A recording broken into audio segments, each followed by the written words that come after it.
মাননীয় সত্যিকার মানে আপনারা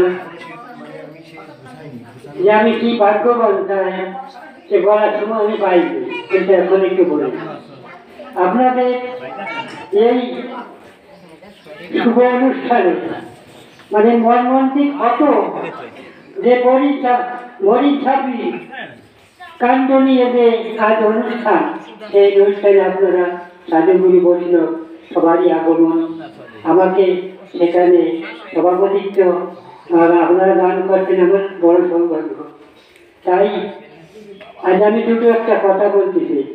আমাদের এখানে যে বক্তৃতা করলেন আমাদের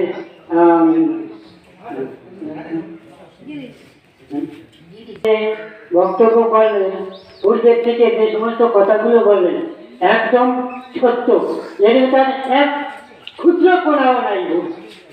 তবে যে সমস্ত কথা বললেন আজ আমার শেষ প্রান্ত আছে, দুটো একটা কথা বলি।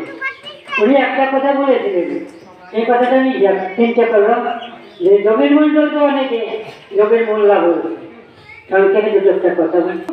যখন এই পার্টিশন হবে মানে 1947 সালে যে বঙ্গভঙ্গ হবে, মানে এই ভারতবর্ষ দ্বিখণ্ডিত হয়, তার 1947 সালে 12ই আগস্ট আমাদের মহান নেতা প্রিয় ঠাকুর ডাক্তার পরমহংসরঞ্জন ঠাকুর, উনি বিলাসপিতা, উনি যে সময় এই ভারতবর্ষে আন্দোলন হয়, যে সময় দ্বিখণ্ডিত হয়, তখন উনি এই পুরাকান্দি থেকেও সেই যে ঠাকুর বাড়ি থাকতে পারলেন না, রামজের আসে বাড়ি করলেন, কেন শরীরকে এত মানুষ ছিল, তারা সেই শ্রীমতী ঠাকুর ছিলেন।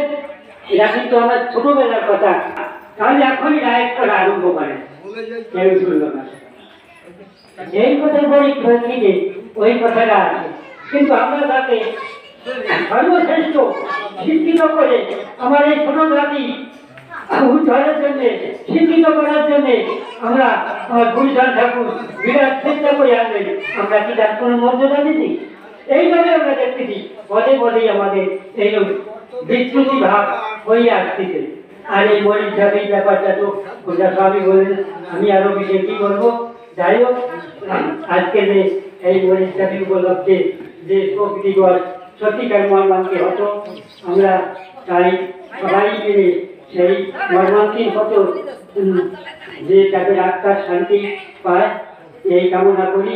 এবং আমাদের একটাই ইচ্ছা প্রত্যেকের করা কর্তব্য যে আমরা শুধু শিক্ষিত হলে চলবে না, আমাদের এই ক্ষুদ্র জাতিকে কোনভাবে উন্নতি করতে হবে, সেই বিষয়ে আমাদের আলোচনা করে, সেই বিষয়ে সব কিছু চিন্তা করে আমার উজ্জ্বল শিখরে উঠতে হবে। তাছাড়া আর এই জাতি কোনো উন্নতির পথ নাই।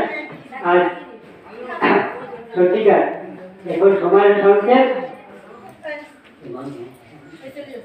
আজ আমাদের এই সংক্ষিপ্ত সমাজ যে সমস্ত কথাবার্তা আমরা শুনলাম, শুনে আমাদের খুব আনন্দিত হলো। এবং এইরকম যদি মাঝে মাঝে সভা হয় এবং আমাদের এই জাতির উন্নতি হতে পারে, উন্নতি পরিকল্পনার জন্য এই সমস্ত সভা সৃষ্টি করা হয়েছে। যারা শিক্ষিত আছেন তাদের ধন্যবাদ, তাদের আমি তাদের ঈশ্বরের কাছে শান্তি কামনা করি, যেন এইভাবে করে যেতে পারে। শোক সবাই এখানে আশ্রিত হয়েছে। আজকের মধ্যে আমরা এইখানেই এই সভা সমাপ্ত করছি। নমস্কার।